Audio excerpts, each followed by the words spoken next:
The village of St. Hilary's Green was one of those rare English places where time seemed to have stopped just after the Great War and politely refused to move on. Nestled among gentle hills and sprawling meadows, it was the sort of village that could have been painted onto the side of a biscuit tin. Whitewashed cottages with climbing roses, a church spire peeping through the trees, and a small green upon which ducks waddled as if they too were part of the parish council. It was a place where everyone knew everyone, and gossip travelled faster than the Morning Post. And on that particular summer morning, the gossip had a most curious topic: the House of Three Widows. The house stood on the edge of the village, overlooking the river. It was an imposing Georgian manor, ivy creeping along its walls like green lace. Once grand, it now carried a faint melancholy, the kind that settles in places where laughter has long departed. Locals said it was unlucky, cursed even, for all three of its residents were widows. Not just any widows, but three women of strikingly different temperaments bound together by fate, money, and perhaps, as some whispered, something darker. Miss Jane Marple, who happened to be visiting her old school friend Mrs. Caroline Ellsworth in St. Hilary's Green, found the matter quite intriguing. Sitting by the lace-curtained window of Mrs. Ellsworth's drawing room, she listened quietly as her hostess poured tea and shared the latest tidbits from the village. "My dear Jane," said Mrs. Ellsworth, with the satisfied air of one who was about to impart something deliciously scandalous, "you simply must hear about the goings on at Widow's Manor." "Widow's Manor?" Miss Marple repeated, arching an eyebrow. "Oh, you mean that great stone house near the river? I thought it was called Hawthorne Lodge." "It was," said Mrs. Ellsworth, stirring her tea.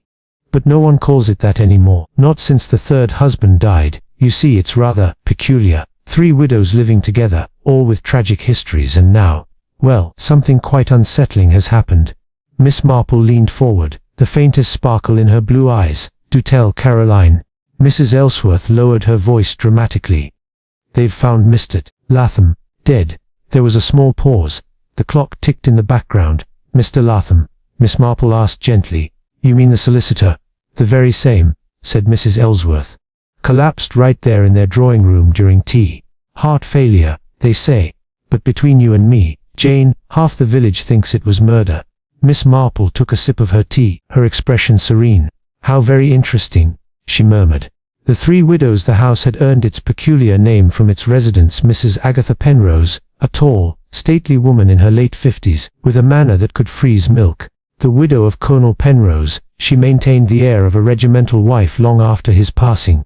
Her posture was immaculate, her hair immaculately grey, and her opinions even more so. Mrs. Lucinda Drake, the youngest of the three at 42, was the very picture of charm and vivacity. Her husband, the late Henry Drake, had been a banker of some standing before his sudden demise in a boating accident.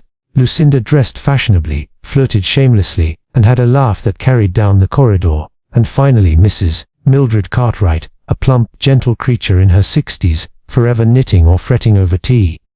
She had lost her husband to pneumonia years ago, and seemed to have adopted a life of cautious contentment. Three women, three losses, three very different souls. Yet they lived together as companions of convenience in that great, echoing house, sharing expenses, gossip, and perhaps grief. The death of Mr. Latham. Mr. Horace Latham had been their solicitor for years, a plump, genial man with thinning hair and a fondness for sherry.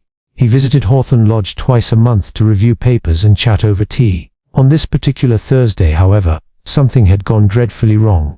At precisely 3:30, the housekeeper, Mrs. Plum, brought in the tea tray to the drawing room and found Mr. Latham slumped in his chair, his face pale and his spectacles askew. Mrs. Drake had screamed, Mrs. Cartwright had fainted, and Mrs. Penrose had ordered the housekeeper to summon the doctor, immediately, if not sooner. Dr. Hawthorne arrived within minutes, his bicycle leaning against the gutter-post. He examined the unfortunate man and declared, with grave authority, that Mr. Latham had succumbed to a heart attack. Still, something about the scene lingered in the minds of the villagers. Perhaps it was the speed of the death, or the way Mrs. Drake had been seen weeping one moment and laughing the next. Or perhaps it was simply the way things tend to grow in a village, rumors, like ivy, creeping where they are least welcome. A chance encounter 2 days later, Miss Marple found herself in the village post office, waiting behind Mrs. Plum, who was sending a letter with shaky hands. "I'm ever so sorry, Miss Marple," said Mrs. Plum, turning and recognizing her. It's been a dreadful few days, truly dreadful. Poor Mr. Latham, such a kind gentleman. I can't sleep for thinking of it." Miss Marple smiled kindly. "It must have been a terrible shock, finding him like that. But tell me, did he seem unwell before?" "I believe heart trouble gives one some warning." And Mrs. Plum shook her head vigorously. "None at all, ma'am. He was cheerful as anything, had 2 cups of tea and half a slice of Mrs. Drake's sponge. Oh, she makes a fine sponge, she does." Miss Marple's eyes twinkled. "Does she now?" "Yes, though." Mrs. Plum hesitated, lowering her voice. She was in a bit of a mood that day, come to think of it. Said something about settling matters once and for all. "I didn't think much of it then, but now," she trailed off, shivering slightly. "Indeed," Miss Marple said softly. "Sometimes little remarks like that can mean rather a lot." A visit to Hawthorne Lodge that evening, after supper, Miss Marple expressed a wish to walk to the river. Mrs. Ellsworth, who found walking tiresome, waved her off with good humor. The path wound gently through the hedgerows until it opened to a view of the great house. Hawthorne Lodge stood against the twilight like a brooding sentinel, the windows reflecting the pinks and purples of the dying sun. As Miss Marple approached the gate, she saw a gardener trimming roses. "Good evening," she said pleasantly. "Evening, miss," the man replied, tipping his cap. "Terrible business, that was, I dare say," Miss Marple murmured. "I understand Mr. Latham was well liked." "By some," the gardener said darkly, "but not by everyone, if you take my meaning." Miss Marple gave him her mildest smile. "Oh, I always take one's meaning. Eventually." She continued up the path, and moments later the door opened to reveal Mrs. Cartwright herself, wringing her hands and wearing an expression of perpetual anxiety. "Miss Marple, oh, how kind of you to call. Do come in, though we are all in dreadful confusion, I'm afraid." Inside, the atmosphere was heavy, though the drawing-room appeared deceptively cheerful with its chintz curtains and floral wallpaper. Mrs. Drake lounged near the fireplace, a cigarette holder in hand, while Mrs. Penrose stood at the mantel like a marble statue. "How do you do, Miss Marple?" said Mrs. Penrose crisply. "We've heard of you, of course. From St. Mary Mead, isn't it?" "Indeed," said Miss Marple. "I was most distressed to hear of your sad loss." Mrs. Drake gave a short laugh. "Loss, my dear Miss Marple, you'd think we had lost a husband between us. But no, it was our solicitor, a dreadful bore of a man, though I suppose we must appear suitably grieved." "Lucinda," said Mrs. Penrose warningly. "Oh, don't look at me like that, Agatha. It's true. Poor Mr. Latham could talk the hind leg off a donkey." Miss Marple's gaze, however, was on the tea table. The same silver tray sat there, polished to a shine. There was a faint smell of bergamot lingering in the air. "Do you often take tea together?" she asked mildly. "Every afternoon at 3:30, said Mrs. Cartwright. "It's our little ritual. Mr. Latham joined us when he visited." "How very proper," said Miss Marple. "And may I ask, who poured the tea?" Mrs. Cartwright hesitated. "Why, Mrs. Drake, of course, she always does." Mrs. Drake smiled charmingly. "Yes, I suppose I do. It's habit, really. Though I'm sure Dr. Hawthorne will tell you poor Mr. Latham died of natural causes. There's no need for raised eyebrows." Miss Marple gave a soft chuckle. "Oh, I rarely raise my eyebrows, my dear. I merely think behind them." An uneasy village by the next morning, the matter was all over St. Hilary's Green. The coroner had ruled death by natural causes, and Mr. Latham's body had been sent to London for burial. Yet whispers persisted. At the grocer's, Ellsworth overheard someone say Mrs. Drake had been seen arguing with the deceased the very day before. At the vicarage, someone else hinted that Mrs. Penrose had wanted her late husband's will amended, and at the tea shop, old Mr. Barton swore he'd seen a mysterious gentleman calling at the lodge after dark. Miss Marple, meanwhile, spent her morning in quiet observation. She strolled the high street, exchanged polite words with Dr. Hawthorne, and inquired after the gardener again. "Funny thing," he said, scratching his head. "The day before it happened, I found one of the rose bushes near the back trampled. Looked like someone had been sneaking about. I mentioned it to Mrs. Penrose, but she just said I'd been at the cider." Miss Marple nodded slowly. "People so often dismiss small things," she said. "Yet it's the small things that tell us the most." A whisper from the past that afternoon. Miss Marple sat in the churchyard with her knitting. The sun was warm, and the air smelled faintly of lilac. She was pondering the curious symmetry of 3 widows and 1 dead solicitor, when she was approached by Reverend Miles, the village vicar. Miss Marple," he said cheerfully, I hear you've taken an interest in our little mystery. Interest, perhaps, she replied mildly. Curiosity, certainly, though I dare say the truth is often far less dramatic than people imagine. Indeed, said the vicar. Though between ourselves, there's been talk that Mr. Latham wasn't quite the saint people believed him to be. Some say he kept certain documents which might have embarrassed his clients. Miss Marple's needles paused mid-click. Oh. Yes, nothing proven of course, but there are whispers that he knew things better left buried. Miss Marple smiled faintly. Reverend, secrets are rather like weeds. You can dig them up or ignore them, but they have a way of growing back, don't they? As the bells of St. Hilary's began to toll for evensong, Miss Marple folded her knitting and gazed thoughtfully toward the distant silhouette of the house by the river. 3 widows, 1 dead man, and a cup of tea that had perhaps told more tales than anyone realized. It was a bright Saturday morning in St. Hilary's Green, though the air carried that slight restlessness that often precedes the unveiling of secrets. Miss Marple sat at Mrs. Ellsworth's breakfast table, sipping her tea and reading the local paper. There, tucked in a modest column between advertisements for drapery and poultry feed, was a small notice. The late Mr. Horace Latham's estate to be managed pending review. Correspondence to be directed to Messrs. Briggs & Hall, Solicitors, London. Miss Marple folded the paper neatly. Curious, she murmured. What is, Jane? Asked Mrs. Ellsworth, buttering toast. Simply that Mr. Latham's affairs are being transferred so swiftly. One would think someone was most anxious to keep them tidy. Mrs. Ellsworth gave her friend a shrewd look. You think there's something behind all this, don't you? Miss Marple smiled. My dear Caroline, in my experience, whenever people hurry to put a matter to rest, it's often because it isn't quite resting comfortably.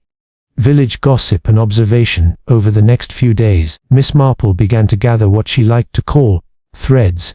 She never interrogated people. No, that would have been quite improper. But she had a way of listening that made even the most reticent villager tell her far more than they intended. At the greengrocer's, she overheard that Mrs. Drake had been receiving letters from a man in London. At the post office, she learned Mrs. Penrose had recently withdrawn a large sum of money. And from the vicar's wife, she gleaned that Mrs.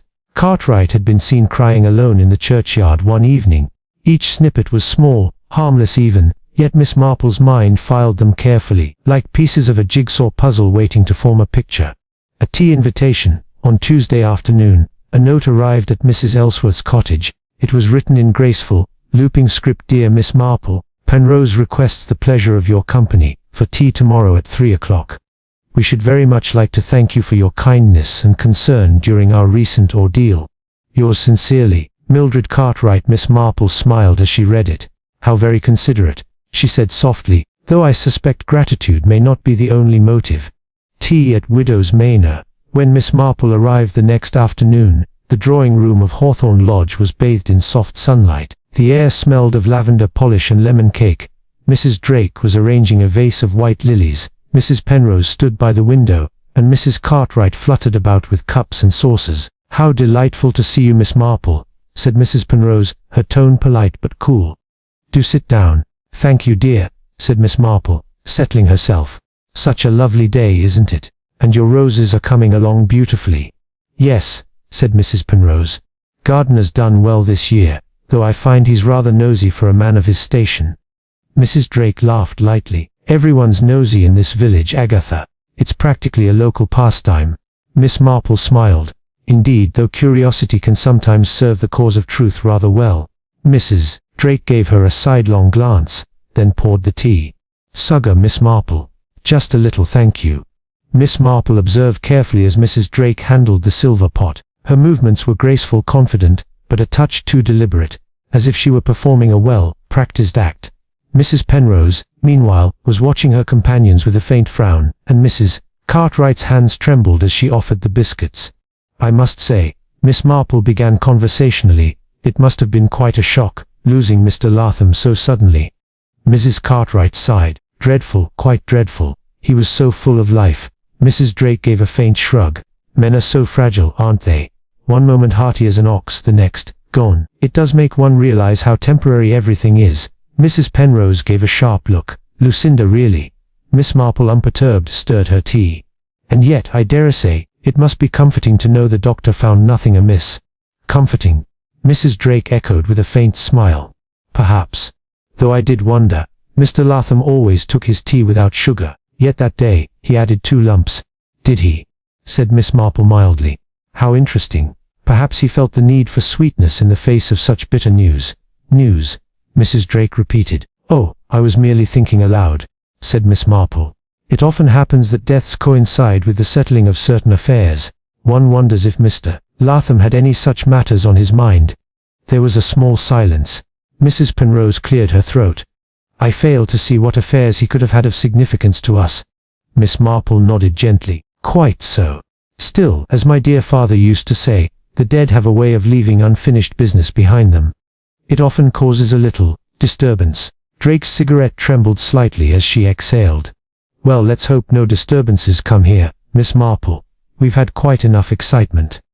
A visit from Inspector Graves later that afternoon. Miss Marple encountered Inspector Graves outside the vicarage. He was a middle-aged man with a dry wit and an appreciation for Miss Marple's quietly dangerous intellect. Well, if it isn't St. Mary Mead's own sleuth, he said with a grin.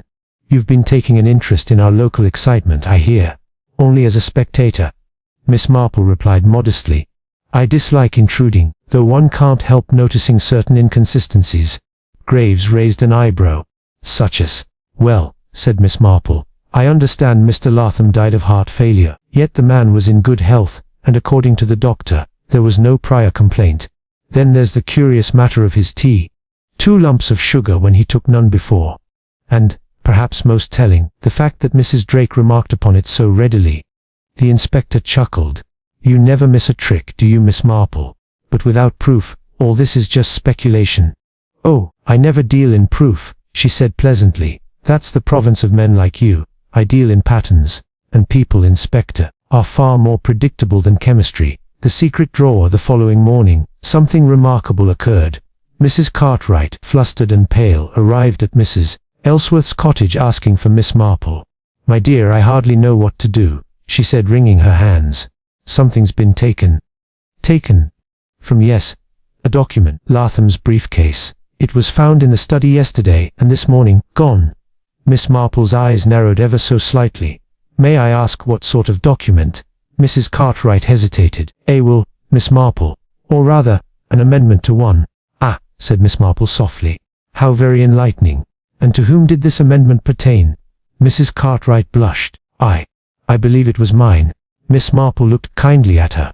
My dear Mrs. Cartwright, there's nothing shameful in that.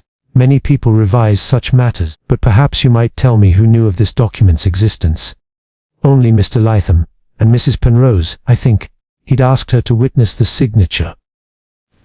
And Mrs. Drake? Cartwright hesitated again. No, though she was in the room when we discussed it. Miss Marple nodded thoughtfully. How very curious indeed. A confession over sherry that evening. Miss Marple attended a small dinner at the vicarage. Among the guests was Dr. Hawthorne, who after a glass of sherry, grew loquacious. You know, Miss Marple, he said, I'm not entirely satisfied with that death certificate. There was something odd about Mr. Latham's complexion. A slight bluish tinge. Could be poor lighting, of course, but cyanosis, Miss Marple asked quietly.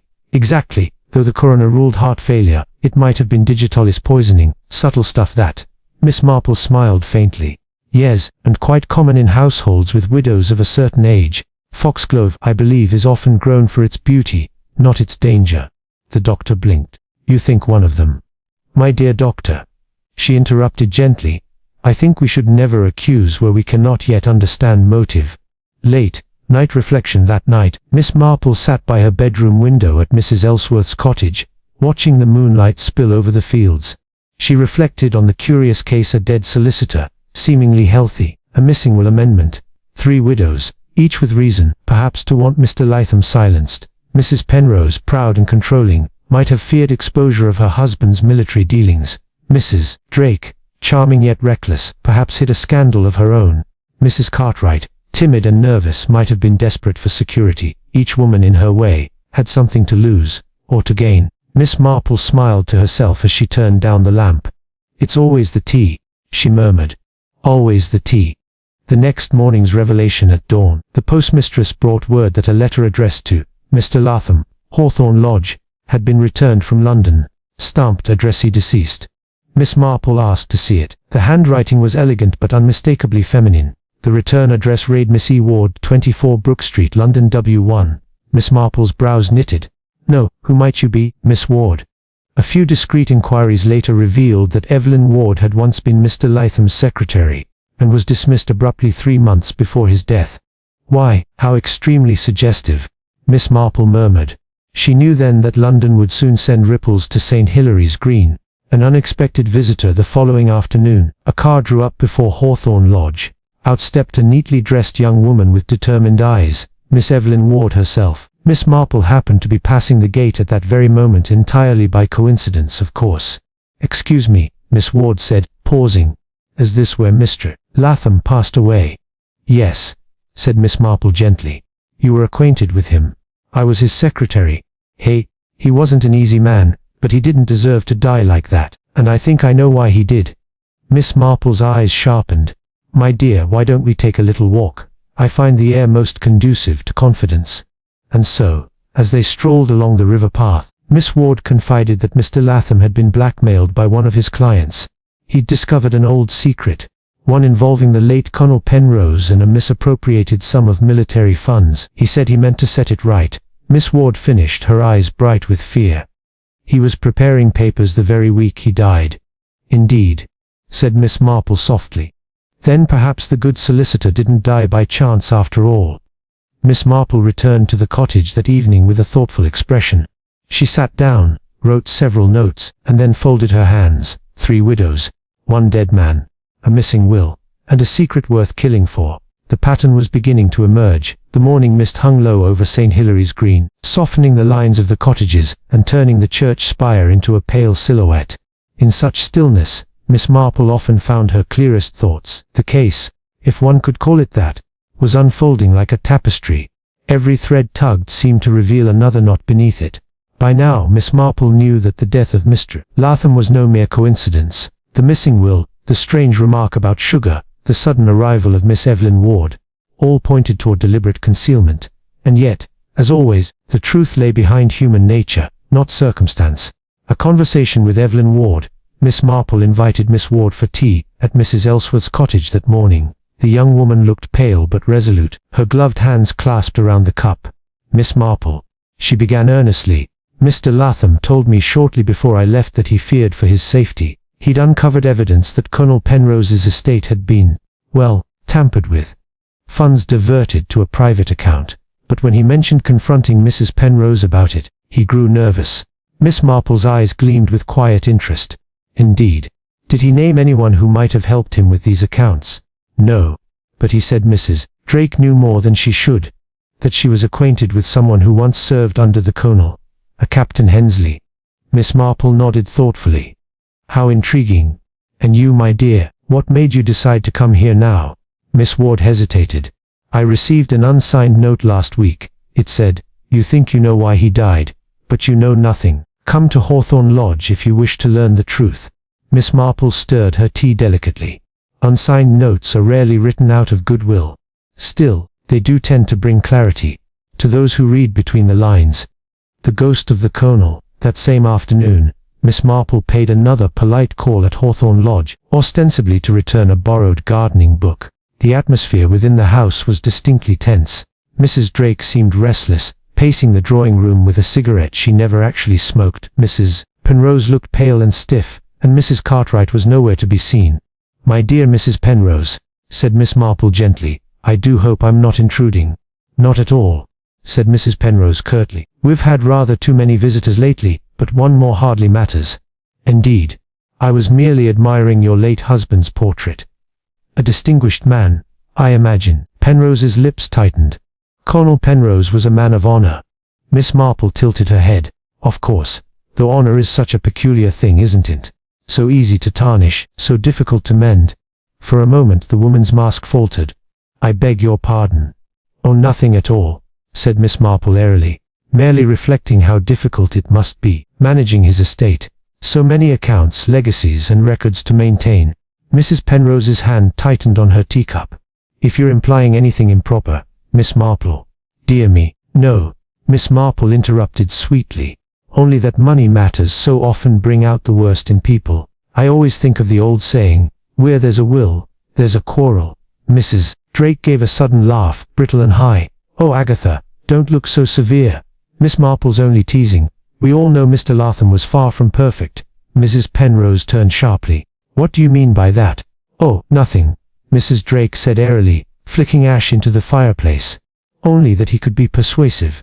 Especially with women. Mrs. Penrose went cold. You mean? Oh, come now. Don't be so shocked. The man had charm, in a rather oily way. Poor Mildred used to blush whenever he called. I suppose we all have our little weaknesses. Miss Marple's gaze, though kind, was sharp. Weaknesses can be fatal things, Mrs. Drake. Mrs. Drake smiled faintly. You sound as though you know that from experience. Miss Marple merely smiled back. My dear, in villages such as ours, experience is rarely wasted. The letter in the desk. That evening Mrs. Cartwright arrived again at Mrs. Ellsworth's cottage, trembling, distraught, and holding a folded sheet of paper. I didn't know where else to go, she said, breathless. I found this, hidden in the colonel's old writing desk. Miss Marple took the paper carefully. The handwriting was unmistakable. Mr. Latham's. It was dated 3 days before his death. To whom it may concern, I have reason to believe that certain documents relating to the Penrose estate were fraudulently altered some years ago. I intend to bring this matter to light, regardless of consequence. Should anything happen to me, you will find the relevant evidence in the envelope marked private, in my case, H. Latham. Miss Marple folded the letter. And was such an envelope found? Mrs. Cartwright shook her head. No, it's missing. Just like your amendment, said Miss Marple softly. Someone in this house is very tidy indeed. Mrs. Cartwright began to cry quietly. Miss Marple, I'm so afraid. I think someone's watching me at night. I hear footsteps on the landing when I'm in bed. Miss Marple patted her hand gently. My dear, fear is often a signal that the truth is close at hand. Keep your doors locked tonight, and say nothing to anyone, not even Mrs. Penrose. A clue among the roses. The next morning, Miss Marple took a solitary walk past the river, stopping by the rose garden of Hawthorne Lodge. There the gardener, old Finch, was again at work, whistling a melancholy tune. Good morning, Mr. Finch, she greeted. The roses are lovely, as always. Hey, miss, he said, wiping his brow. Though someone's been trampling 'em again. Found footprints under the window last night, same as before. Footprints? Miss Marple repeated softly. How interesting. Near which window? The study window, miss, where Mr. Latham sat that day.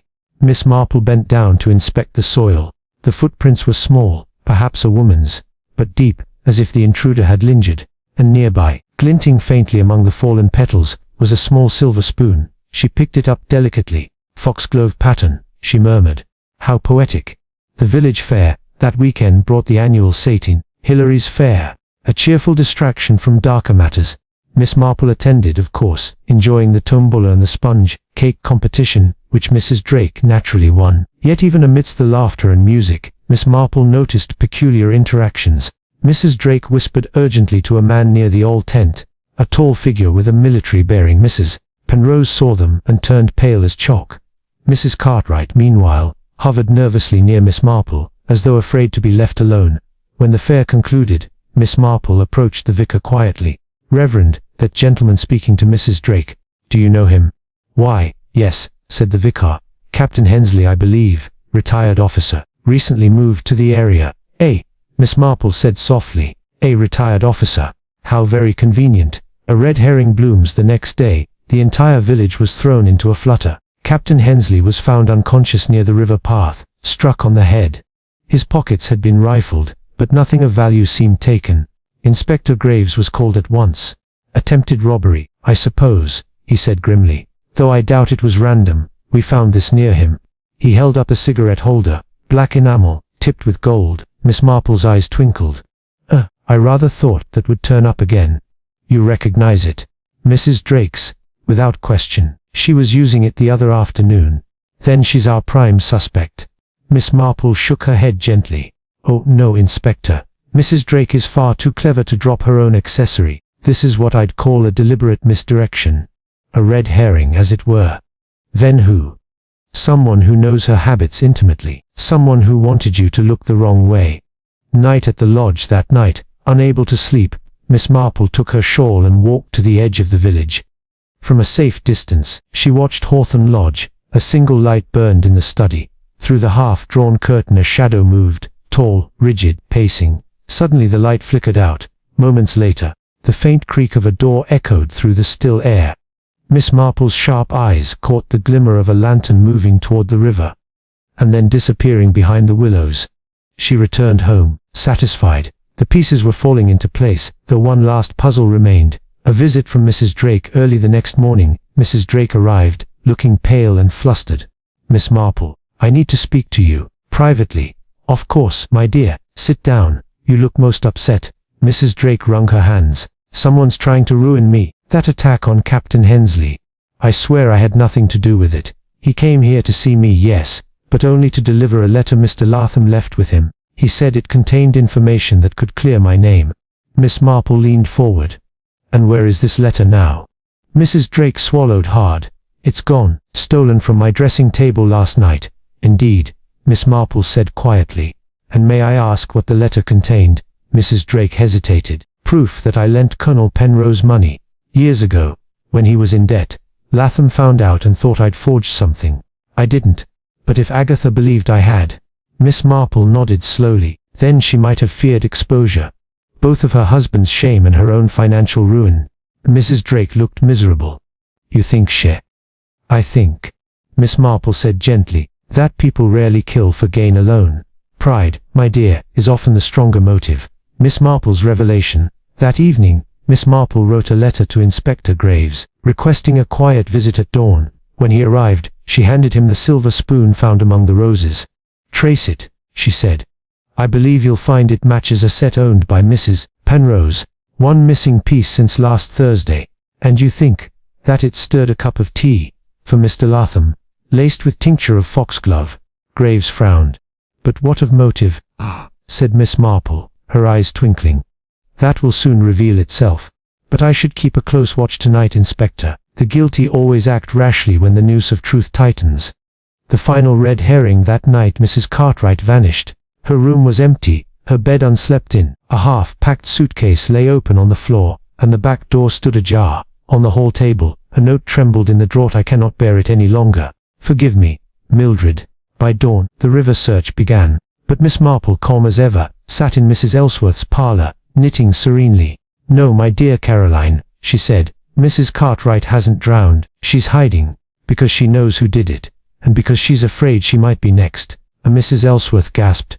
"Jane, how can you possibly know that?"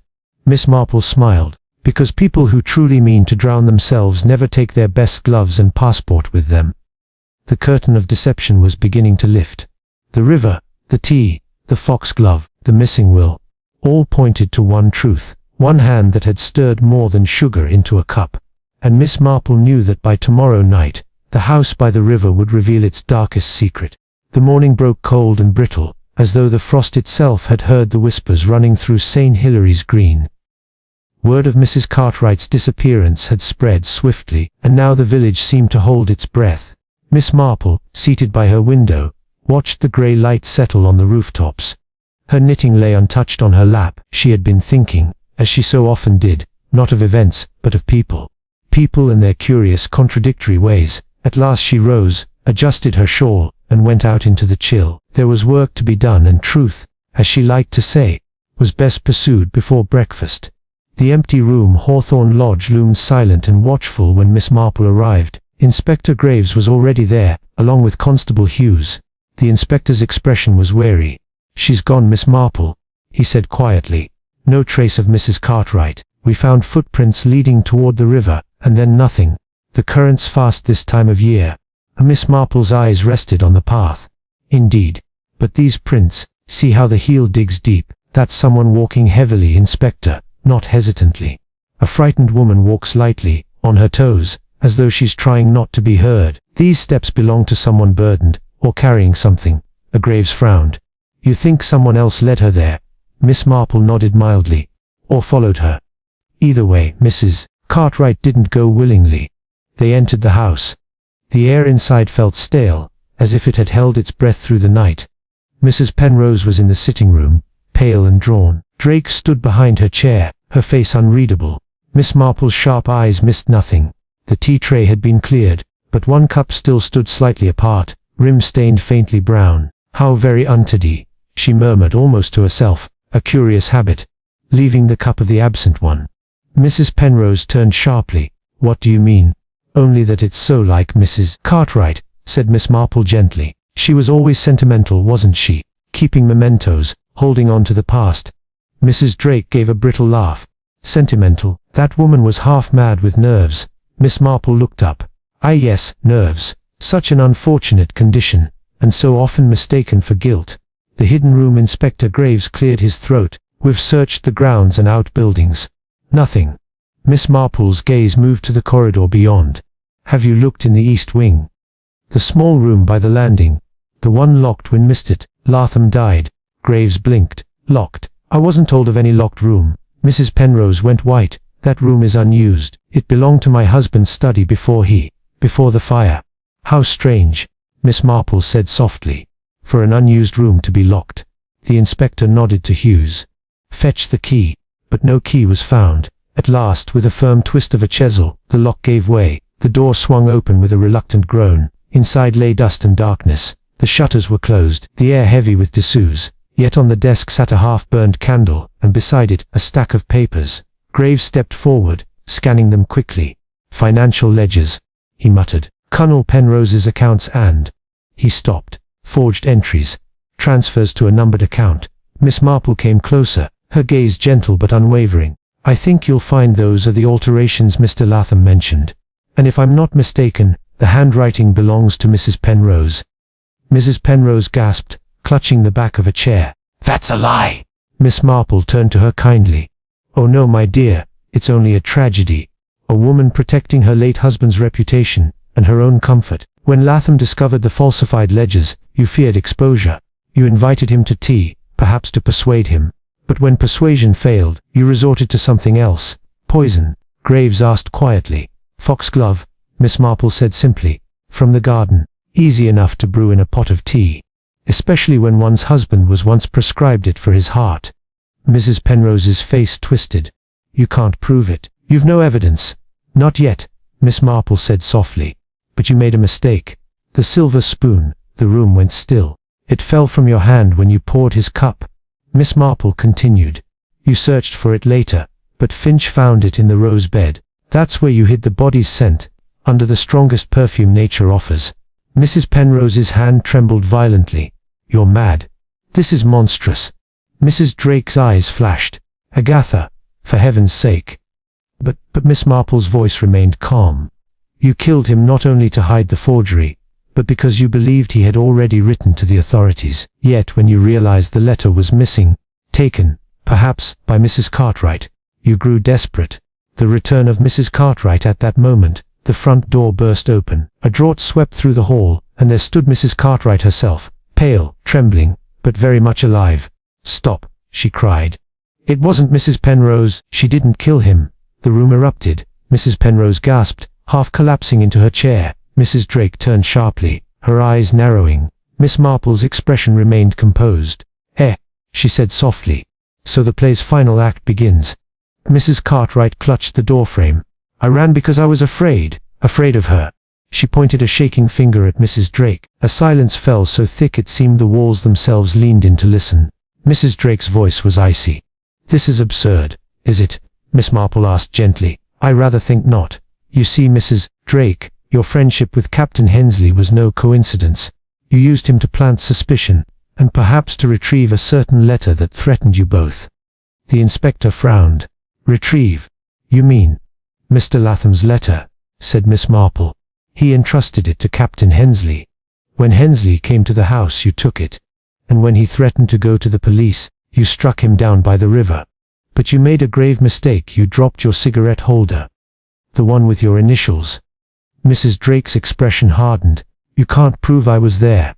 "Oh, but I can," Miss Marple said quietly. "The gardener saw you pass the gate that night, in your crimson shawl. Quite unmistakable." Mrs. Drake gave a short, mirthless laugh. "So what if I went?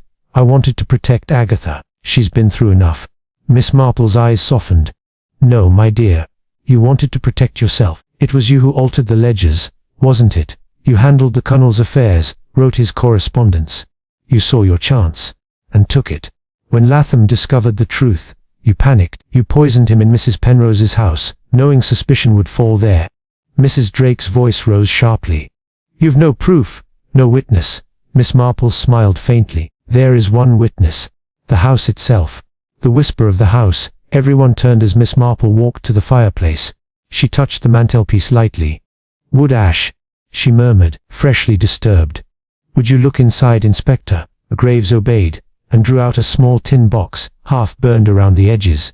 Inside lay the remains of a letter, signed but legible. To whom it may concern, should anything happen to me, you will find the relevant evidence. Latham's handwriting. Graves looked up grimly. Well, Mrs. Drake. She said nothing, only stared at the crumbling paper as though it had betrayed her. Then, slowly, she sank into a chair, her hands trembling. Miss Marple spoke softly, almost kindly. You burned it the night of the fair, didn't you? When you saw Captain Hensley fall, you realized he'd failed to destroy it. You came here, waited until the others were asleep, and lit the fire. But the truth, my dear, is rather like smoke. It lingers, and it always leaves a trace. Mrs. Drake's eyes filled with tears. He was blackmailing me, she whispered. Latham. He said he'd expose me. I didn't mean to kill him. I only meant to frighten him. Miss Marple sighed. So often the case, I'm afraid. A small deceit, a hasty act, and before one knows it, a life is taken. The confession. Mrs. Penrose rose, unsteady. You mean, all this time it wasn't me? Miss Marple gave her a gentle nod. No, my dear, you were guilty only of vanity, of wanting to appear more virtuous than you were. But murder is a darker shade of sin. Inspector Graves cleared his throat. Mrs. Drake, I must ask you to come with me. Mrs. Drake stood slowly, her face crumpling into something weary and defeated. It was all for nothing, she said hollowly. All these years, keeping up appearances. And it ends like this. Miss Marple's eyes were compassionate. Appearances are fragile things, my dear, but truth endures. Evening at the cottage that evening, Miss Marple and Mrs. Ellsworth sat by the fire sipping tea. So it was Mrs. Drake after all, said Mrs. Ellsworth. You knew it from the start, didn't you, Jane? Miss Marple smiled faintly. Not from the start, no. But I've learned that guilt always leaves small footprints, even when it tries to hide behind friendship and sympathy. Mrs. Drake was far too eager to guide suspicion away from herself. It's a habit people have, when they've something dreadful on their conscience. Mrs. Ellsworth shuddered. Such evil in so refined a woman, my dear, said Miss Marple kindly, evil often dresses in refinement. The devil, after all, was once an angel. The clock chimed softly. Outside, the first flakes of snow began to fall, turning St. Hilary's Green into a quiet, innocent dream once more. Miss Marple leaned back in her chair, her eyes thoughtful. You know, Caroline, I sometimes wonder whether people ever truly know one another.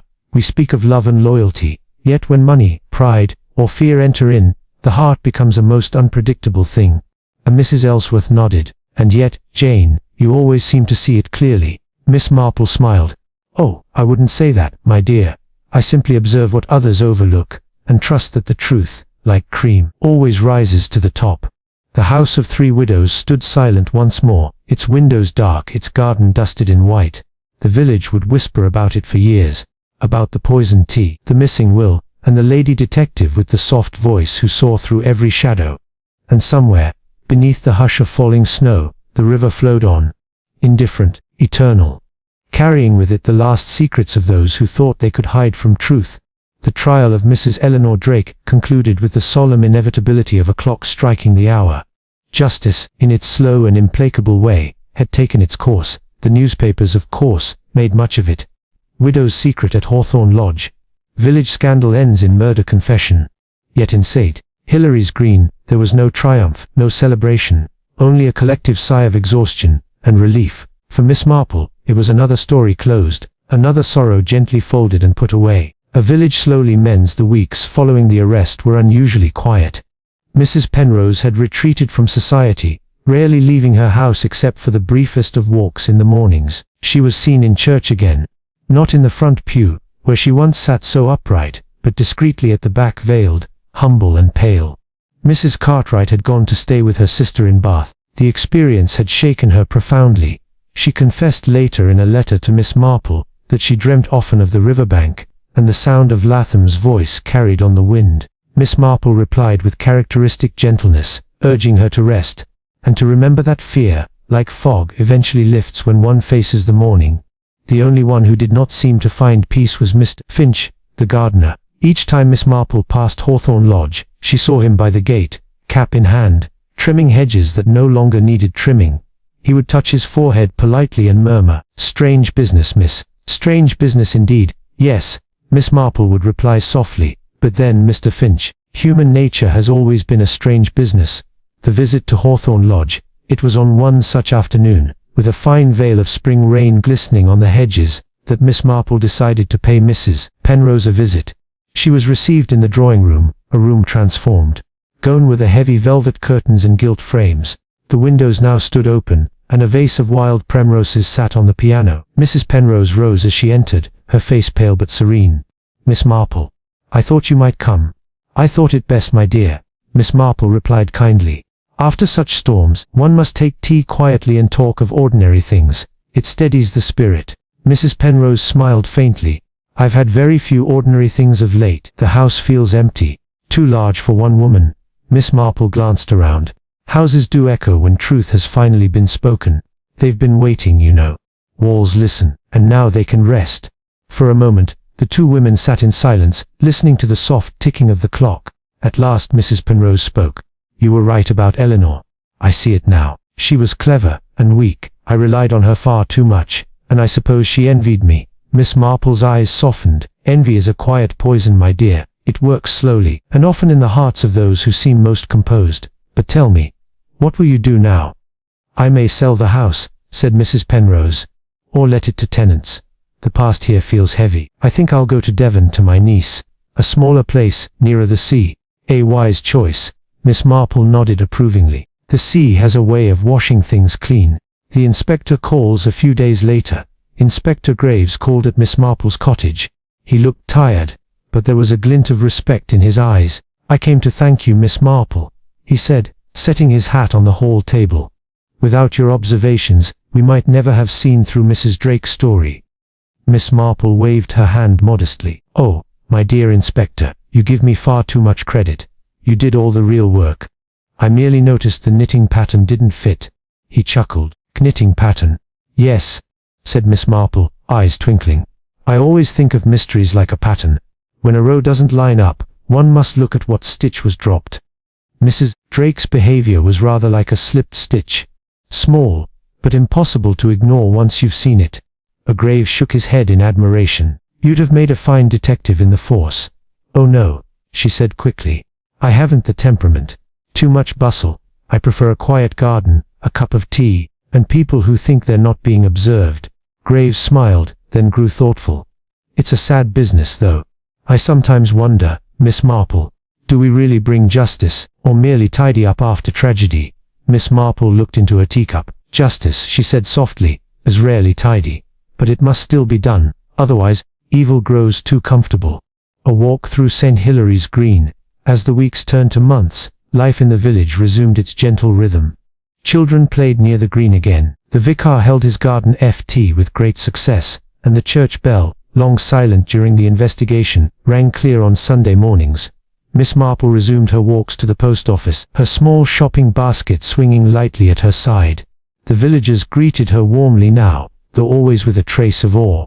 For everyone in St. Hilary's Green knew that the kind, white-haired lady had seen straight through a murderer. One morning, she stopped by the baker's. Young Lucy, the baker's daughter, was arranging scones in the window. "Morning, Miss Marple," Lucy chirped. "I hear they're selling Hawthorn Lodge after all." "Yes, dear," Miss Marple replied, peering at the pastries. "Quite right too. A house like a heart mustn't be allowed to brood. Best it be filled again. With laughter, perhaps." Lucy sighed dreamily. "I'd love to live there. It's ever so pretty." "Pretty things can be dangerous, my dear," Miss Marple said gently. "One must learn to look beneath the lace and roses. But I dare say it will be happy again in time." A letter from Bath one crisp morning. A letter arrived bearing the Bath postmark. Miss Marple opened it carefully with her silver letter opener. a gift from her nephew Raymond, and smiled at the familiar hand. "My dear Miss Marple, you will be pleased to hear that I am quite restored. My sister insists I take the waters daily, though I much prefer proper tea. The nights are peaceful here, no rustling hedges, no dreadful dreams. I owe you more than I can ever express. You saved not only my life, but what little courage I had left. I sometimes wonder if poor Eleanor ever truly meant to kill. Perhaps she was lost long before that night. Yours with affection, Charlotte Cartwright." Miss Marple folded the letter thoughtfully. "Poor creature," she murmured. "Yes, lost, but not beyond pity." She placed the letter by the hearth and resumed her knitting. "Pale blue wool today, for a christening shawl," she explained later to Mrs. Ellsworth. "There's nothing like new life to make one forget old shadows." An evening reflection. That evening, as twilight deepened over the village, Miss Marple sat by her fire, her mind wandering through memories of the case. She thought of Mrs. Drake's cold intelligence, Mrs. Penrose's brittle pride, Mrs. Cartwright's nervous sweetness. 3 widows, each bound by sorrow, and by secrets. 3 widows, she said softly to herself, 3 mirrors of human frailty, one vain, one fearful, one deceived. She smiled sadly. And all of them, in their way, victims of the same thing, pride. It's always pride in the end. The quiet kind that hides behind good manners. The flames flickered and crackled, casting soft shadows across the cozy parlor. Her teapot steamed gently beside her. Outside, an owl called once, twice, before settling into silence. Miss Marple leaned back, her needles clicking softly. "You see," she whispered to the empty room, "it's never about the murder itself. It's about what led to it. The small compromises, the little lies, the things people tell themselves to sleep at night. That's where the truth always hides." The moral of it all. The next morning, Mrs. Ellsworth came to call, bearing a basket of scones. "My dear Jane," she began, "the whole village says you've outdone Scotland Yard. You must feel quite triumphant." Miss Marple chuckled softly. "Triumph, my dear? Oh no, one never feels triumphant over sorrow. I'm only grateful that the truth came to light, and that no more lives were lost." Mrs. Ellsworth nodded thoughtfully. "Still, I do admire you. You always see what others miss." Miss Marple smiled modestly. "It's not cleverness really, only observation, and perhaps a little understanding of what it is to be human. You'd be surprised how much wickedness comes from loneliness and fear." "Fear?" asked Mrs. Ellsworth. "Oh yes," Miss Marple said. "Fear of losing position, love, respect, fear of the truth. It makes people do dreadful things. Why, even a teacup can tell you when fear has touched it. The hand trembles ever so slightly, and the spoon rattles just before the lie is spoken." Mrs. Ellsworth blinked. "Really, Jane, you do say the most curious things." Miss Marple smiled, pouring another cup. "Perhaps, my dear, but life is full of curious things, and we mustn't overlook them." A peaceful ending. Weeks later, when the first roses bloomed along the lane, Miss Marple walked past Hawthorne Lodge one last time. The "for sale" sign had been taken down. Curtains fluttered gently in the upstairs windows. A family had moved in, a young couple with 2 children, and a dog who barked cheerfully at passers-by. Miss Marple paused by the gate. The house looked alive again, warm and breathing. She smiled faintly. "Good," she murmured. "That's as it should be." Then, adjusting her hat, she continued down the lane toward home. The bells of St. Hilary's rang in the distance, and the scent of lilac hung sweet in the air. And though she would never boast of it, the quiet satisfaction in Miss Marple's heart was that of one who had restored, in her own small way, a corner of the world to peace. Final reflection. That evening, as she closed her diary, Miss Marple wrote a single line in her neat, slanting hand. "Evil is seldom loud, it whispers softly over tea." She blotted the ink, set down her pen, and looked out the window at the starlit village. The lights in the cottages twinkled gently, each a tiny, flickering testament to ordinary goodness, to the fragile, enduring decency of people trying their best to live rightly. Miss Marple smiled, folded her hands, and said her nightly prayer for the souls of the living and the lost. The fire crackled softly. The village slept, and the house of 3 widows was silent at last.